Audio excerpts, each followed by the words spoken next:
Okay, so in terms of talking about speech perception, there's a lot of kind of interesting hurdles we have passed.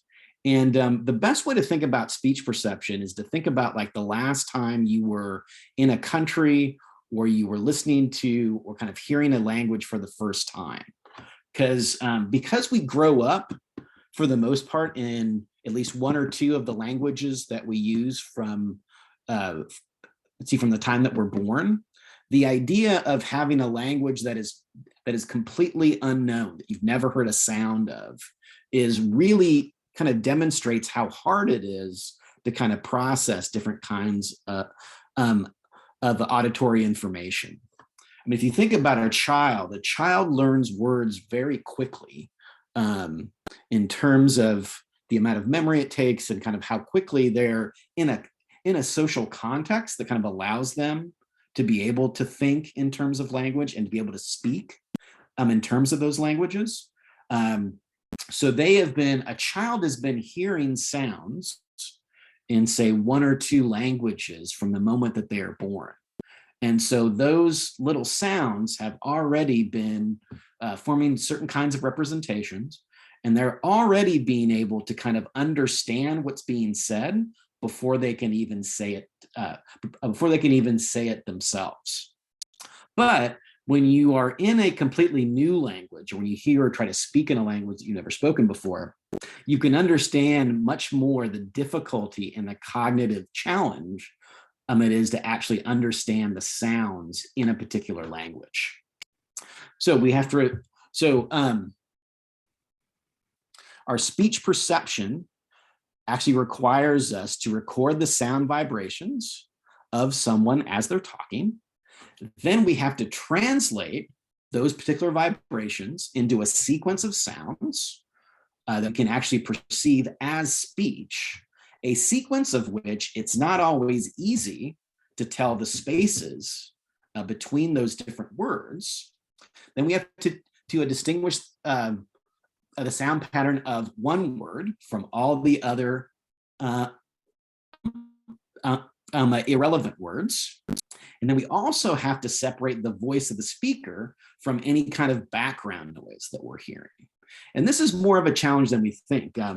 We're actually pretty good in terms of kind of ambient sounds kind of going on around us or behind us. But in terms of we can kind of focus in on someone as they're speaking, even like in a coffee shop or at a bar or at a restaurant or kind of wherever you're at. You can hear and understand what they're saying, but it actually takes a certain amount of cognitive effort to kind of drown out or kind of get rid of all those other sounds and focus in on the speaker that you actually want to hear at that time. So the first thing that we want to think about, or the first thing to understand in terms of speech perception, is what a phoneme is.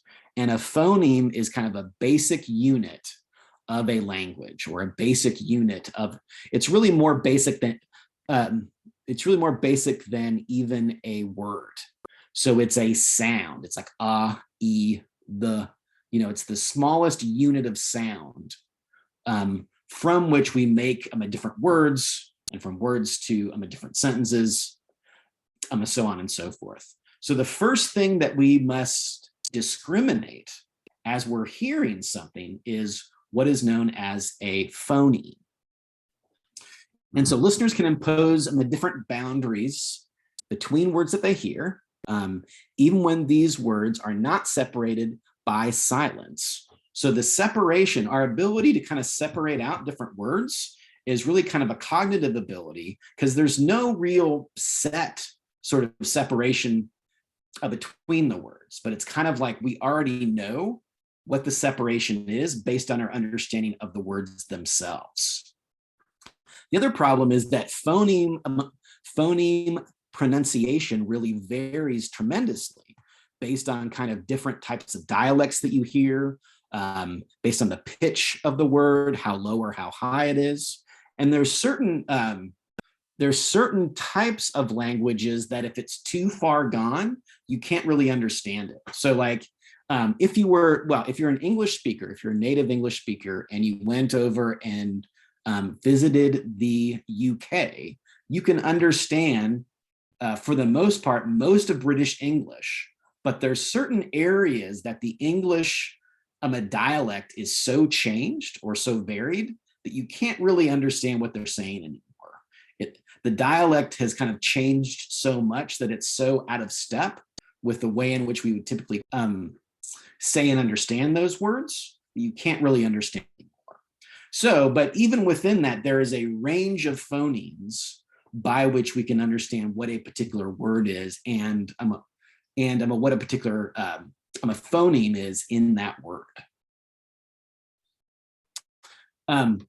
Thirdly, the contexts actually allows listeners to fill in some of the missing sounds. One of the interesting things about understanding how we process language is that we can actually predict, for the most part, what someone is going to say. I mean, as you speak certain words lead to, are going to be, it's going to be more probable based on the context that you're at that a certain word would actually follow.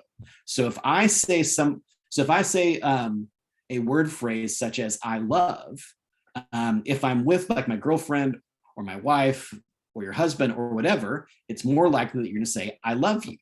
Whereas if you're at like your favorite pizza place, it's more likely you're going to say I love a pizza or something like that. So the context constrains what kinds of words what kind of words that would make sense within the language.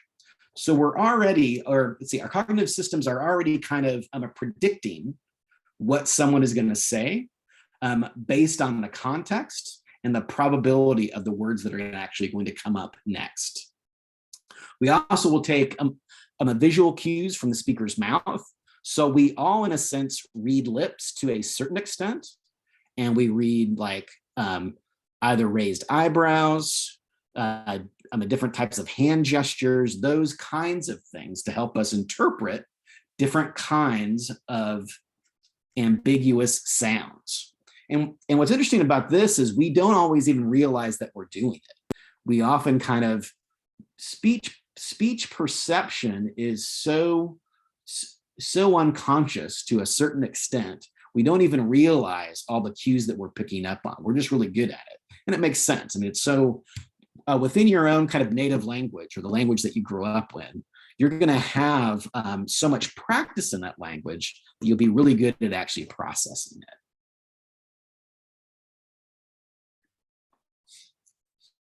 Okay, so in terms of word boundaries, the actual acoustical stimulus of spoken language rarely shows any real clear-cut pauses between the marks between different words that we hear. And so instead, for the most part, we kind of use our knowledge about the languages that we're in order to determine the boundaries between different words. And then, of course, phonemes can really vary in terms of things like pitch, tone, how fast or slow someone speaks, how precise they are in the words that they say, or how kind of sloppy their own pronunciation is. And so it's interesting, if you think about all the different people that we speak with all the time, there's such a wide range of ways in which people will speak in a particular language, but we can still kind of understand the basics of what it is that they're actually saying.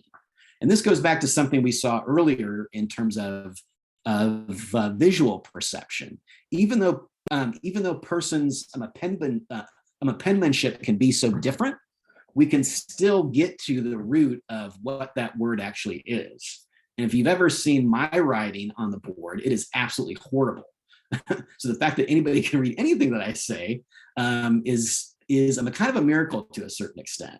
Whereas other people write very well, and you can see clearly what they're saying. But people can still kind of understand what it is that I am writing, even in comparison to someone who writes much better. And the same thing is true of speech.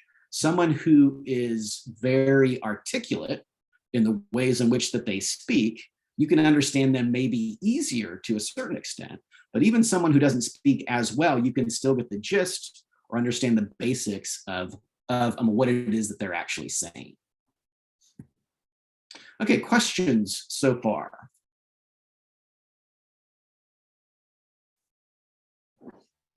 Okay, so here again, a lot of what we do is we use different types of top-down, certain types of top-down factors to kind of try to understand what it is that's actually being stated. So it's not always directly in the stimulus that we're hearing. We can always, we can also use the context to actually try to understand what it is that, that's actually being said.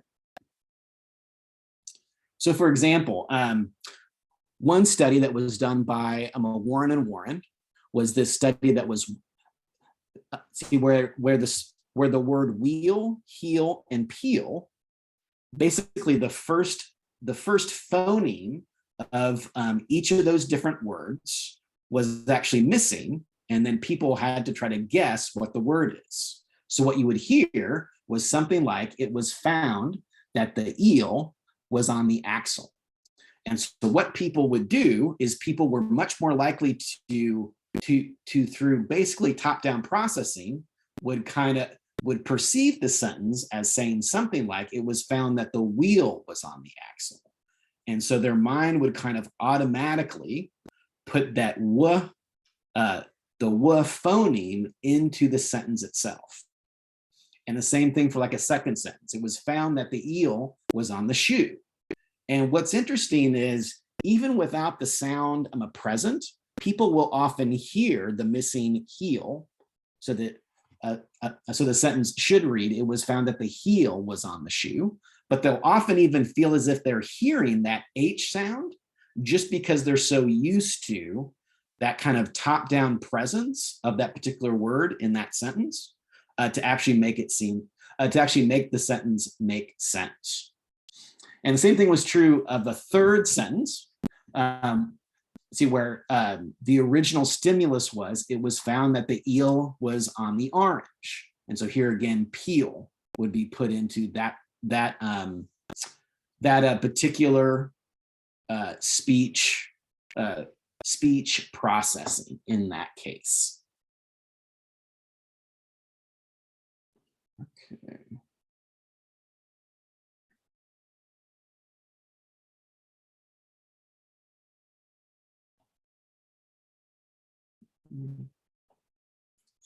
So here again, a different visual cues from the speaker's mouth, as it can actually help us to interpret different ambiguous sounds. This is sometimes known as the McGurk effect. And so what happens is we'll make a certain kind of compromise between discrepant sounds based on the sources of the information. And it seems to be that the superior temporal sulcus actually plays a role, meaning we use the visual information that we're getting from what someone is speaking to actually help us understand what it is that they're actually saying as well. So there's two ideas really about how speech perception actually happens. And one idea is that persons are born with a specialized mechanism, a specialized cognitive mechanism in their brain that is specialized for understanding and perceiving speech. So the idea is that humans are born with a very specialized device that actually allows us to decode speech in different kinds of stimuli. So what this would mean is that something in our brain is actually unique, that's different from any other animal, that allows us to actually process speech and actually process and understand what is being said. So in this case, speech sounds are going to be processed much more quickly and accurately than other auditory stimuli. And this seemed to make sense kind of earlier on, especially when you think about children and how quickly they actually pick up language and how easy it is for them to actually learn a particular language and actually use it. So in a certain sense, it kind of made sense that someone would that there was some kind of specialized, some kind of part of the brain that was specialized for only processing language like information. Similar to the fusiform gyrus in terms of facial visual perception. So the idea would be that you have that same kind of module somewhere in the brain. Now, later on, this seemed to not have as much, there didn't seem to be as much evidence for this particular perspective. Number one, because we wouldn't share anything like it with kind of any other animal or kind of any other species within our own evolutionary line. So it would make more sense that we had some kind of basic mechanism for understanding different sounds, and then those sounds become more complex, and then language becomes a part of our general understanding of kind of how sounds work. Thus, the idea that's more readily understood and accepted now is that there's more of a general mechanism for sounds in general. And then over time, we kind of build up a type of specialization in terms of processing certain types of language.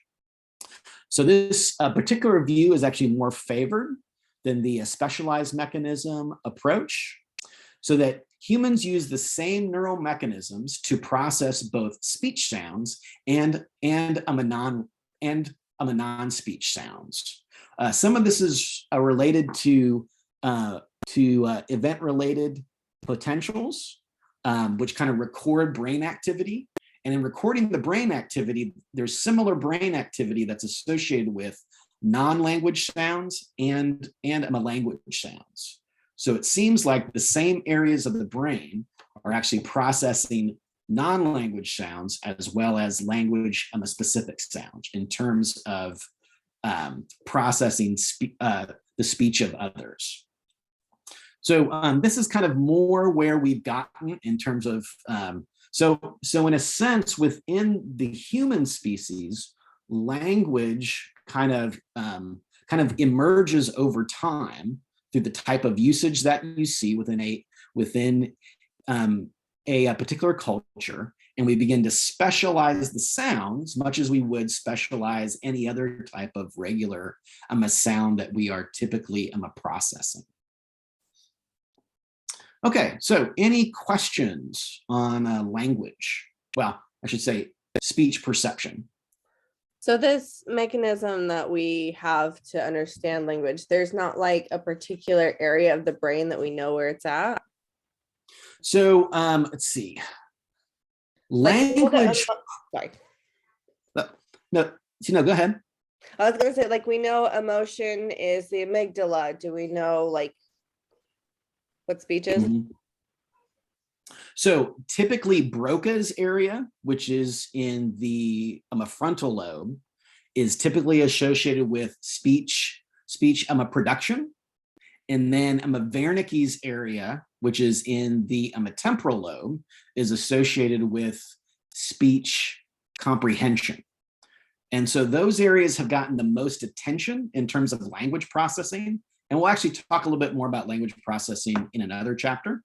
But what they've found more kind of recently is those areas seem to play a role in certain aspects. And when those areas are damaged, people actually struggle in either understanding language or being able to produce speech. But there seems to, the more research they do, language processing gets more and more spread out throughout the cortex. So there's less, let's see, it seems like language processing probably takes up many more areas of the brain than we would have first thought.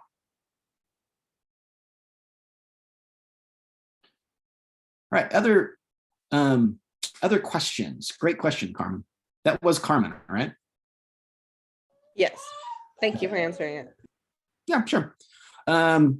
Other questions on speech processing? And we'll actually have a chapter on language. We'll get a little bit more into this. So this is more of a kind of a first step, if you will. Okay, because I was about to ask how it's like for people who grow up with two languages, like bilingual. So how do they determine, like, because I feel like when they're younger, I think they can determine what is what language. So when does it start that they know, oh, that's one language and that's the other? Yeah. So we'll talk about this a little bit later too, but people who, it is easier to teach a child two languages than an adult a completely new language. And that's because from a developmental perspective, the easiest way we learn language is to be embedded in a particular culture and to, in a sense, grow up with that language. So you're exposed to all the different sounds and all the different contexts in which that particular language would actually happen.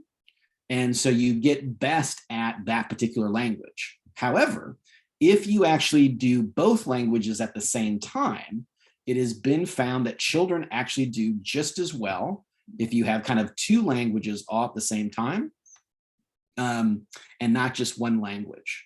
So if you wanted to learn a language, the best time to learn a language is from your early childhood, and to have it be kind of a basic part of your own kind of upbringing. People really struggle. There's a lot of interesting, and we'll get into this a little bit later, but people struggle as adults to learn a new language. It takes a lot more cognitive power for them because their kind of native language, especially if it's a single language, has laid down so many patterns and so many kind of habits. It's really hard to kind of translate a new language into something, into what you're doing. And that's kind of often what we do. We try to translate it into something we already know. And many languages are so kind of different from our native language that it just gets harder to try to make them kind of work. And the rules that go into language also make it very difficult too. So like if you wanted to go from like English to like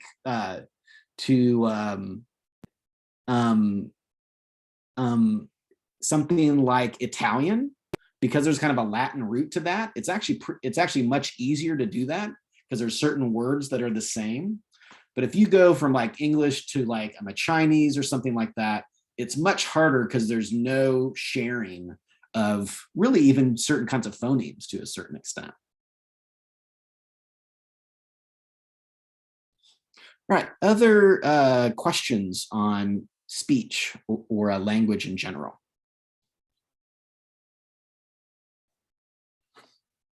All right, great. Okay, so let me get my other stuff ready. What are you doing? Oh, good. Okay. I'll stop the share.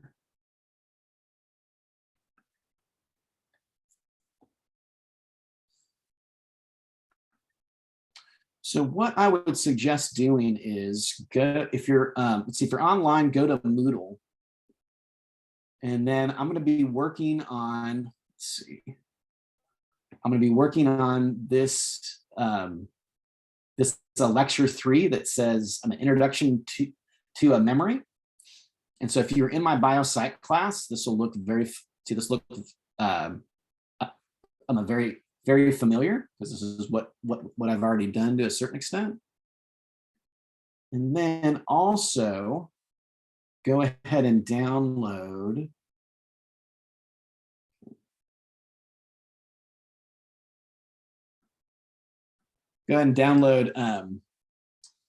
this memory chart, or well, I'm sorry, it's a Word document under a February 1st and 3rd that says memory systems.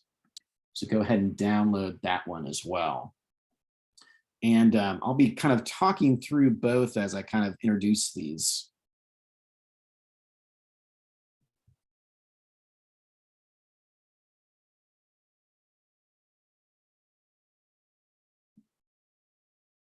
Because one is a chart and the other one is more of a straight up lecture. And this is actually very similar to a lecture I gave in a biopsych, but it's kind of, it's kind of like, I mean, either way, you kind of you have to introduce memory in the same sort of way. But in biopsych, basically, we talk a lot more about the brain mechanisms involved in the different kinds of memory. Whereas now we're going to kind of give kind of an overview of what memory is, and then go into the specifics about different kinds of memory. That's kind of where we're going to go here. So the first distinction that we make within memory is looking at kind of two different kinds of memory. One is conscious and one is unconscious. For the most part, a conscious memory is usually referred to as declarative memory, and it's stuff that we're actually conscious of. It's stuff that we can bring to our own minds. It's stuff we can talk about, like in which we learned it. So if you think back to something you learned from a particular class, and the way in which you learned the concepts and the vocabulary words and so on and so forth, that would be what's known as a conscious memory. Whereas unconscious memory is stuff that you can't really explain how it is you learned it. It's stuff that you learn more through kind of practice and the development of habits and working on something over time. So like learning to ride a bicycle is probably one of the easiest examples of an unconscious memory, because basically you learn how to ride a bike, and then you can ride a bike from, see, as long as your body's in good shape, you can ride a bike from the time you learn it until you're much older. Because what's happened is you have learned a particular unconscious motor routine that involves a certain amount of balance, a certain amount of kind of pushing on the pedals, and then knowing what the feel is of how to steer the bicycle. So that is what would be known as an unconscious motor memory.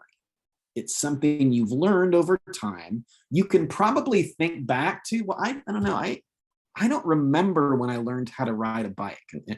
There may be certain memories of kind of of when it happened, but you don't know how you did it. Like, besides, I was just riding my bike a lot, or my dad or my mom was holding on to the back seat or something like that. You don't know the mechanisms in terms of what was going on to actually make it more of a effortless sort of motor activity. The same is really true with driving a car. A car is primarily a unconscious process. When we get in a car, we can often forget. We can often think about a lot of other things as we're driving home. We can often forget how we got from home to kind of where we were, because our mind can kind of wander. And that's because a lot of unconscious processes are kind of monitoring how fast we push the gas pedal, when to use the brake, when to turn and kind of adjust our steering to a certain extent. And if you think about it, if you've ever almost hit the back end, if you've ever almost rear-ended someone, if you would have to consciously think to yourself, oh my gosh, there's a car company, I should hit the brake, you would have hit them already. Typically what happens is we have a reaction to something that we're seeing. We have a motor reaction. Well, we have a visual processing, and we have motor reaction to seeing some lights ahead of us. We hit the brake first, and then we realize, oh crap, that was kind of a scary, sort of a situation. So that's the primary way in which we kind of differentiate between what's known as either conscious memory or unconscious memory. Let's see, I think I talked about this before. In terms of cognition, what do we have more of? Unconscious memory or conscious memory? I think we said unconscious memory. Correct. So, and that's really a good thing. If we were kind of monitoring everything that was happening within our bodies and within our particular environments, we'd kind of go nuts. So conscious memory only takes a very small portion kind of all of the body monitoring that we're doing, all of the memories that we have. We don't want everything in our consciousness all the time.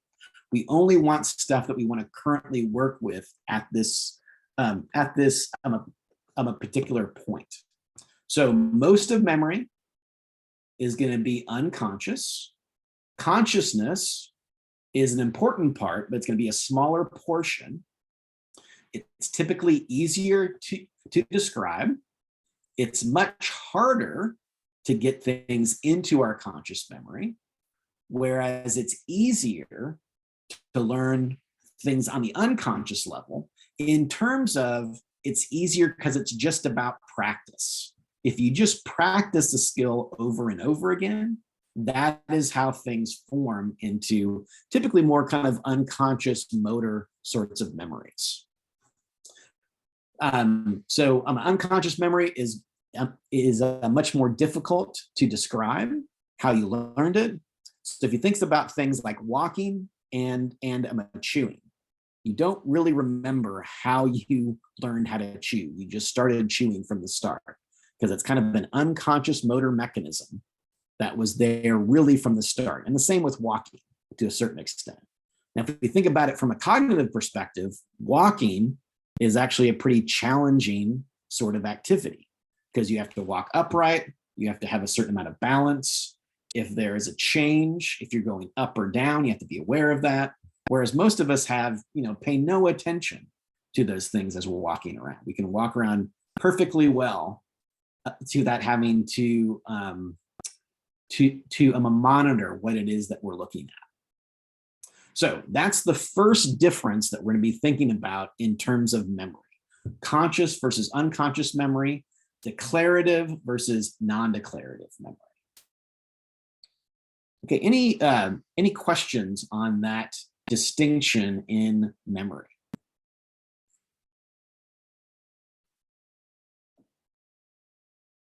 Okay. So then the second sort of primary distinction we make in terms of memory is time.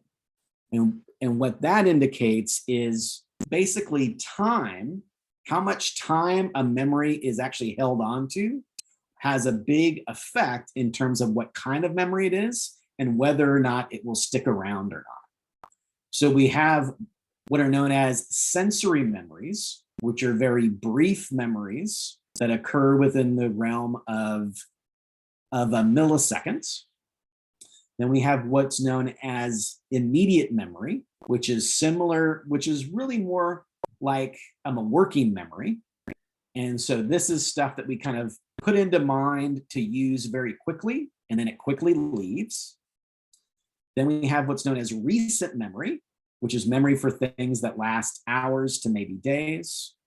And then we move into the realm of a remote or long-term memory for things that we remember for weeks or for years. And so what's interesting about human memory is different systems play a different role based on how much time is necessary for these different kinds of memories. And then whether or not the memory moves from an immediate store to a more recent up until a remote store will be dependent on how important that memory is to you and the importance of the context of that particular memory. There's one memory called a flashbulb memory that goes immediately from sensory all the way to remote. And there's actually a certain amount of scrutiny on actually how strong these memories actually are. So it's still kind of somewhat debatable. But most of the rest of the memory, most of the rest of our memories to move into a remote storage has to take a certain amount of practice, or it has to have some kind of personal meaning to the person in order for it to actually stick around.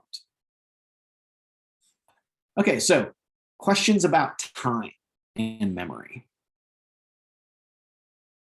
Okay, so our two primary kind of paradigms in starting to think about memory, one is conscious versus unconscious. The second one is time, how much time is involved in that memory.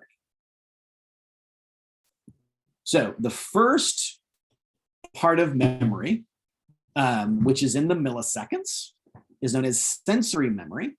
And this is the immediate initial recording of sensory information within our own memory systems.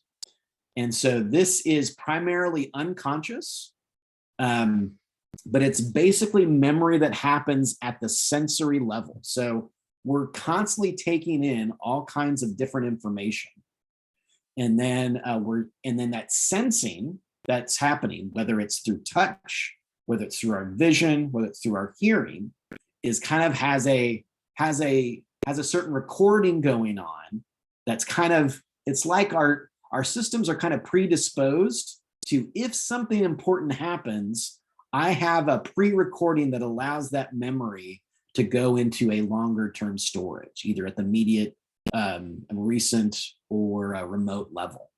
So it's the way in which our systems are kind of predisposed to, just in case something important I'm seeing or hearing or whatever it might be, there's kind of an initial recording that's always happening. It's like a loop. It's on a loop to a certain extent. We'll actually talk about this a little bit later.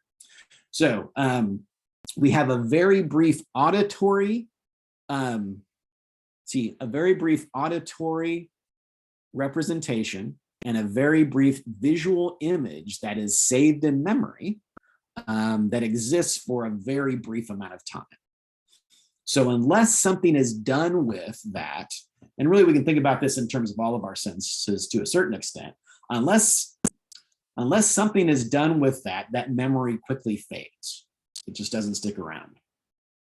But this is kind of the starting place, the starting place, if you will.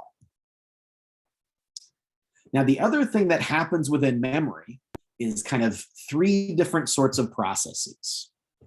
One is the encoding process. And so this is taking something from our senses, from that kind of first stage of a sensory memory, and then encoding it into something deeper within our brains. So the encoding part is the first part of getting something into our brains, some kind of a representation of something. Then storage is actually storing it someplace. So we encode it, it becomes a certain kind of representation in our brain, and then we have to store it someplace.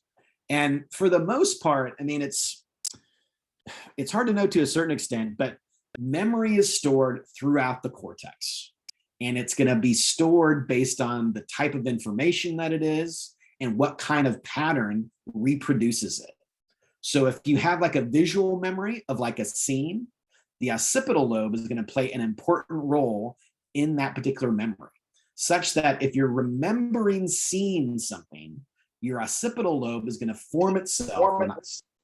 It's going to form a type of representation that's very similar to what it is when you first saw that a particular visual scene. So that's the encoding. But then storage has to store it someplace. You have to have some kind of way of going back to, well, you have to store it someplace, but then the other problem that can come up is retrieving it. So once it's stored, then the other problem we run into is how do we retrieve it? Because we probably all, we've all had experiences where we remember something, but we can't retrieve it. We know something, but it just doesn't seem to want to come back. So that's something that's been stored. It has been stored somewhere, but we can't retrieve it back. Okay, questions on those three kind of processes? Okay. Good. Okay, so here's kind of an overview of the processes involved in memory formation. So we've talked about sensory memory. Then there's some kind of attention. So we have to pay in some way, some type of attention to whatever it is. It has to be meaningful towards us, Sometimes those processes can be conscious or unconscious. Sometimes we simply kind of remember stuff because it's important to us. Sometimes things just kind of stick in there for some other reason, but there's something that leads us to attend to the information. When we attend to the information, that starts the encoding process. And then in short-term or a working memory, that's when we hold something very briefly and then we can do it. And then we can use it for something. But if that is going to go into a more long-term storage, it has to be rehearsed. And that's this idea of, if I'm reading through my notes and I'm reading through my notes like for the first time, that's kind of putting something within a working memory. It's not going to go into a longer term storage unless I read through those notes more often, or I'm talking with someone about this concept that I just learned. There has to be a certain amount of rehearsal for that memory to actually stick around in any kind of meaningful way. So once something is rehearsed at the level of short-term or a working memory, that's when the encoding process will actually happen. That's when something kind of moves into more of a long-term storage. And then the issue or the problem is, can I retrieve it? And so retrieval is still going to be dependent upon rehearsal to a certain extent, because for memory to stay around, you have to use it. The initial pattern formation, the initial neural pattern formation for a particular memory keeps something around for a certain amount of time, but unless you go back to it, it will fade. And then that's when the retrieval problem becomes much more of an issue. And this is this idea again, if you take a class once and then you take it again as a grad student, the first time you take it, you may feel like you forgot everything. Like you can't really remember what's going on. But if you start to rehearse that same information that you learned in that first class, it will come back to you quicker and easier, and it will make that storage, which is a neural pattern, much more stronger and much more easier to actually get at.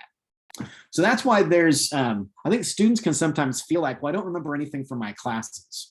Well, to a certain extent, you don't. I mean, there's certain things you will forget, but it will be easier for you to learn those things a second time. It will come back to your mind much easier, and your memory for those concepts will be much more robust than someone who has never seen those things before. So that's why reading something is so important, but then reading it again is so important. That's why we have to constantly be going back to certain things, because memory fades and it doesn't stay around forever. And the only way that things can come better to us is through practice. So when you're being tested on something, that's a lot of what's happening. Is if you're trying to kind of focus and get studying for like a quiz or for a test, what you're doing is you're rehearsing over and over again to make that knowledge much more accessible to your mind from these kind of long-term storages. And thus practice is what allows something to stay in long-term storage and allows it really to be something that you can bring back to mind. Now, things that are much more personally relative, and we'll talk about this a little bit more in kind of a little bit later chapter. Things that are personally relevant, you don't have to practice actually remembering them. Some things you might have to, but things that are personally relevant or things that were kind of personally impactful are things that'll kind of stick around for a while. But then there are certain kinds of episodes that our family helps us to remember or our friends help us to remember. And that's also where some of the misremembering of certain events can happen as well. Right, let's see, any questions on those different parts of memory?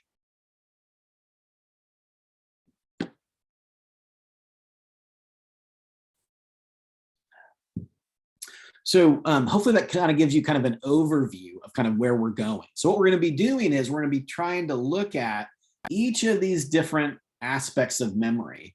And we're going to look at kind of different sorts of research that kind of that helps us to understand some of the cognitive defaults we have in terms of things like working memory, but then also some of the procedures that are necessary to form something into a long-term sort of memory.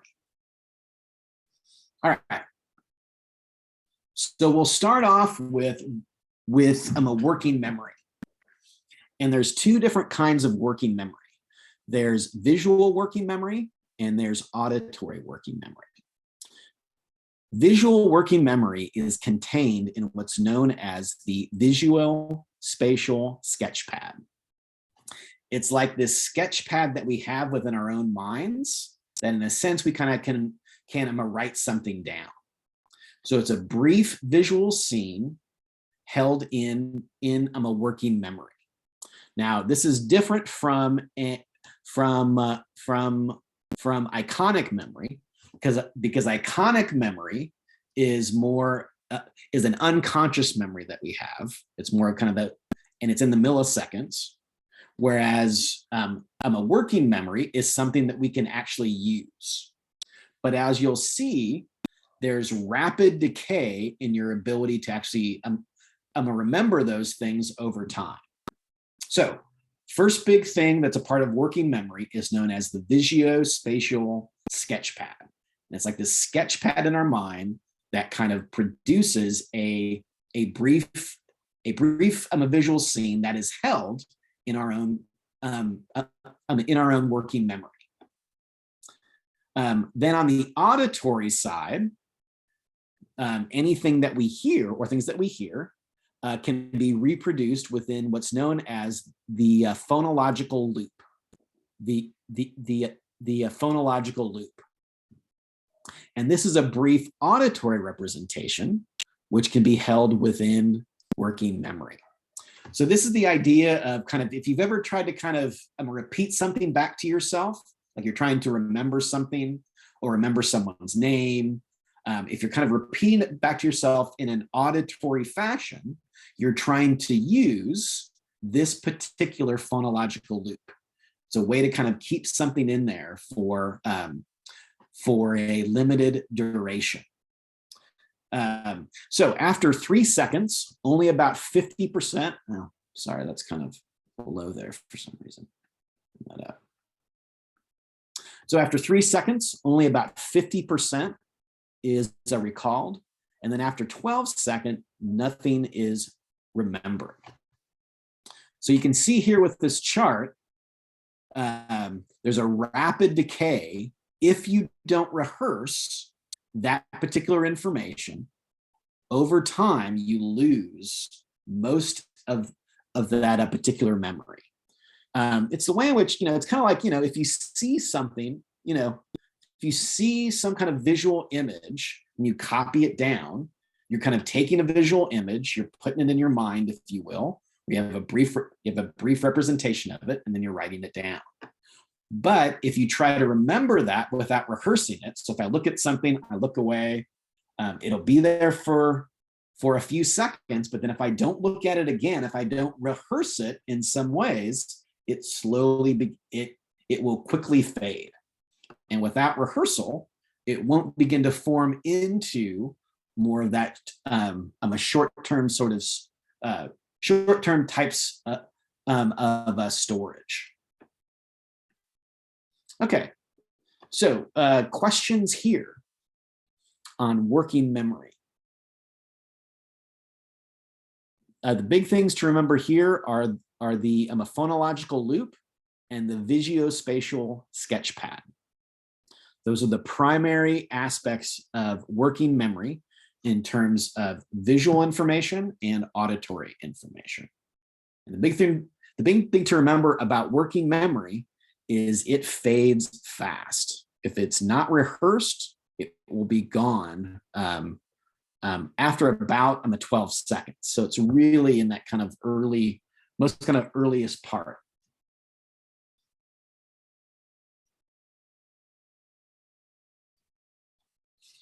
Okay, then moving on into long-term memory.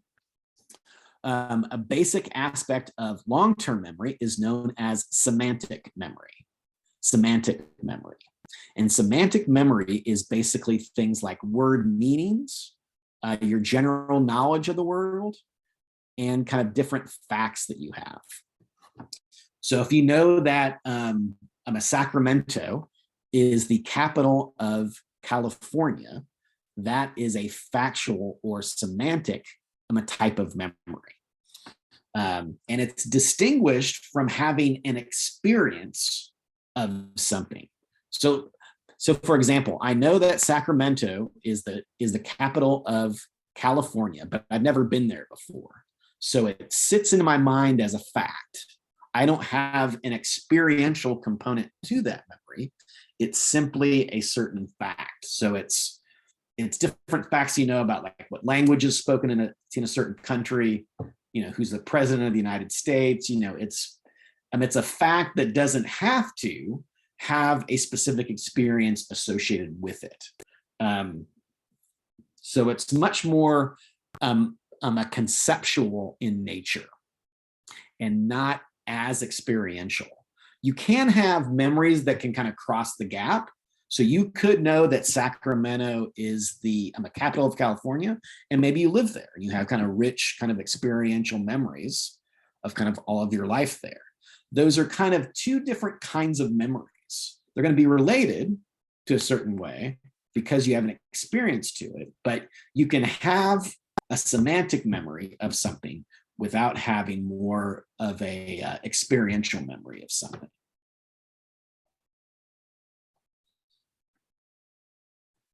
Okay, turning back to the more complex form of long-term memory is known as episodic memory. And episodic memory has that experiential component to it. So an episodic memory is marked in terms of time. I mean, it's marked in terms of the time, place, and date that something actually occurred. So there's a time stamp on it. Semantic memory doesn't have a time stamp on it. It's simply some kind of fact that you know. Whereas an episodic memory is a memory of some time when you went to a Disneyland and you saw the Star Wars ride for the first time, or you went to the beach and you saw dolphins in the ocean, and you remember who you were with and what you were doing and in the season or whatever it might be. An episodic memory is a memory that is specific to some kind of an experience that you had. So in that sense, it's a little bit more complex than semantic memories.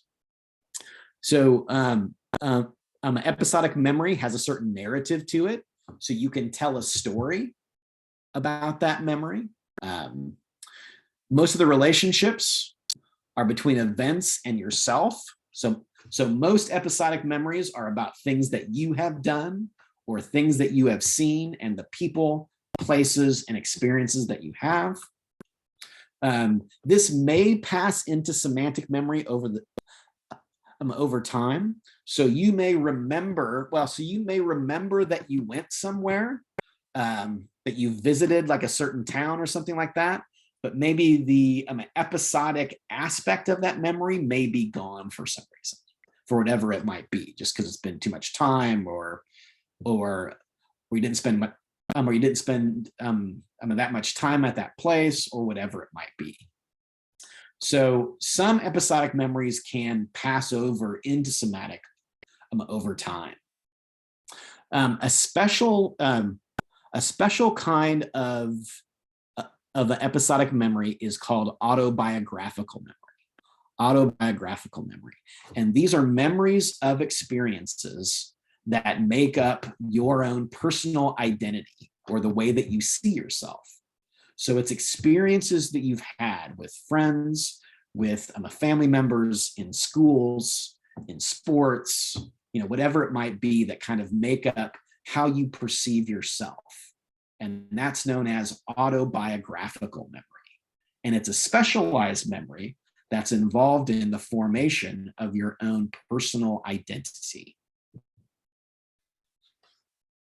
Okay, questions about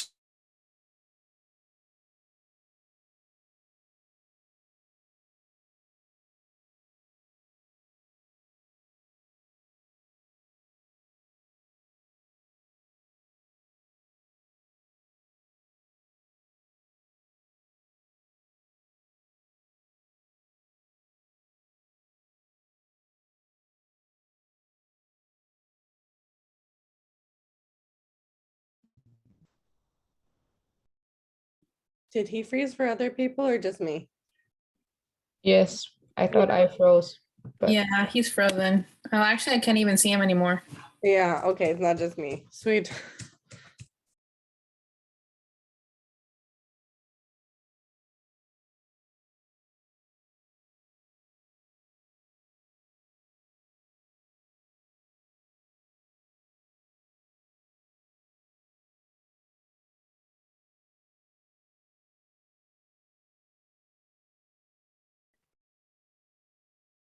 hey, I don't know what I did there. I apologize. Okay, questions so far? Okay. So I wanted to finish up here by talking about amnesia. Still happening. Okay, good. Oops. And two different types of amnesia.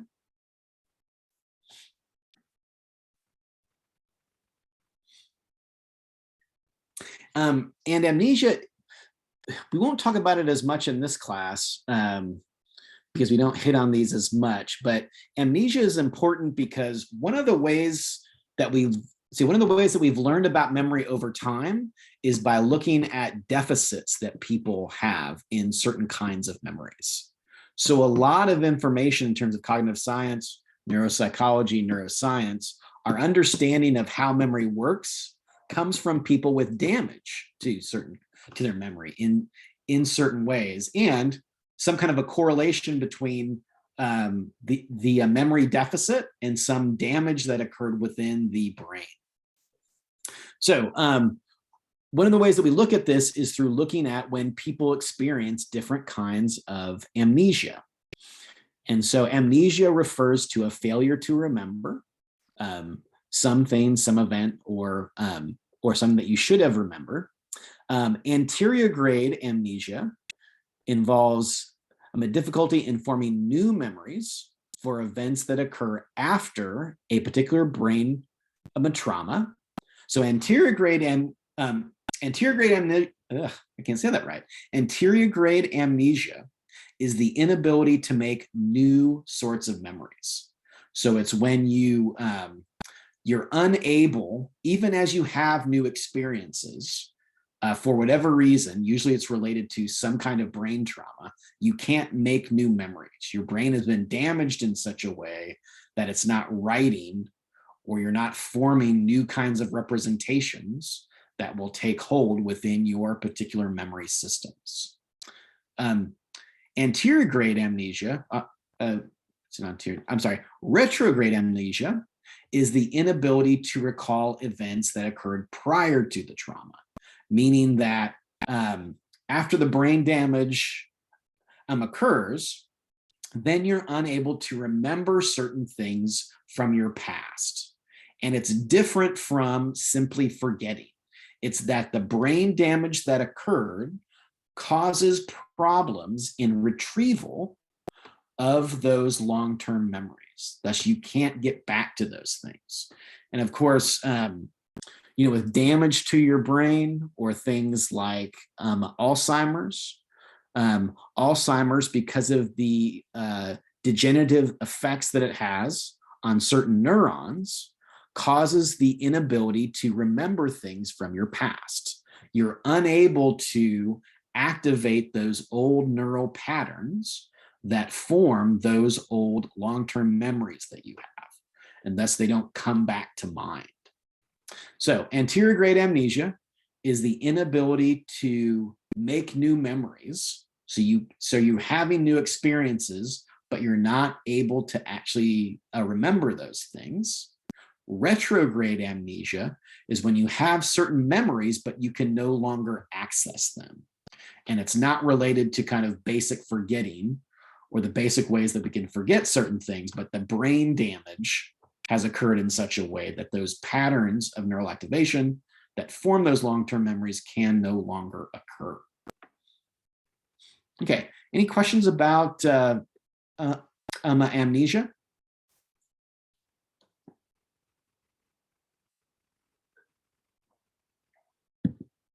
Okay, so let me kind of talk through, I mean, we've kind of talked through a lot of this already.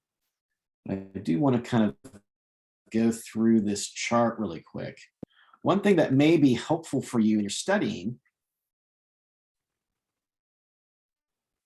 is kind of using this chart as a way to kind of organize your notes and kind of organize your thoughts, to kind of help you remember all these different aspects of memories, because there's a lot of them. Share this. Okay, so let me see if I can stretch that a little bit. That Y, all right, there you go. Okay, so we have our memory systems. We subdivide our memory systems based on declarative and non-declarative types of memories. So unconscious, conscious and unconscious types of memory. Declarative is also oftentimes referred to as explicit memories, and unconscious memories are often referred to as implicit memories. Then we have our iconic and echoic memory. Remember, iconic is the brief visual image, and then echoic is the brief auditory image. Not image, brief auditory sound that is recorded at the unconscious level. So we're not aware that we're taking that kind of information in, but it still actually has a certain amount of a residual effect. Then kind of a procedural memory or actions. So these are the things that we learn over time. These are things like learning how to ride your bike.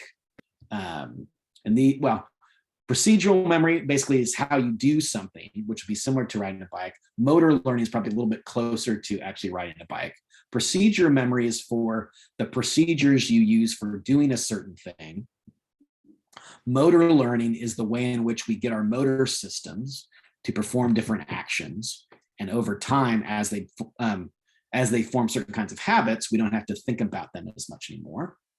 A perceptual or priming tasks is the way in which certain kind of priming can be put into memory without you being consciously aware of it. That's the idea of kind of flashing a word or a phrase or some kind of, or an image that you don't actually see but can still have effects on your memory.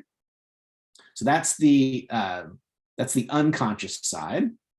And then the conscious side, the first part would be obviously working memory, because working memory is something you're holding in your consciousness for a very brief amount of time.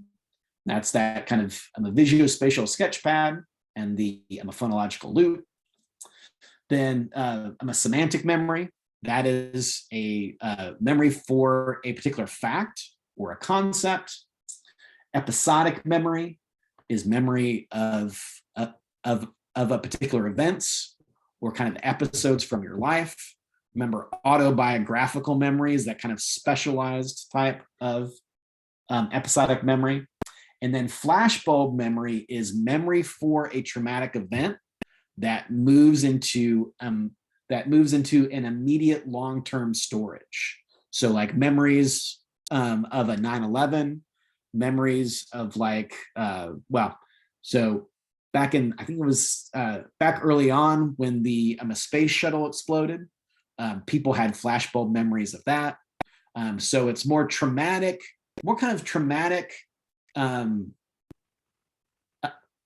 public things that happen that people kind of have a shared memory of. That's what a flashbulb memory would be. A flashbulb memory is slightly different from a PTSD. PTSD is more kind of personally, it's trauma that happened to you directly. So it's not exactly the same. And we'll talk about that a little bit more later on in terms. But a PTSD is not the same as a flashbulb memory.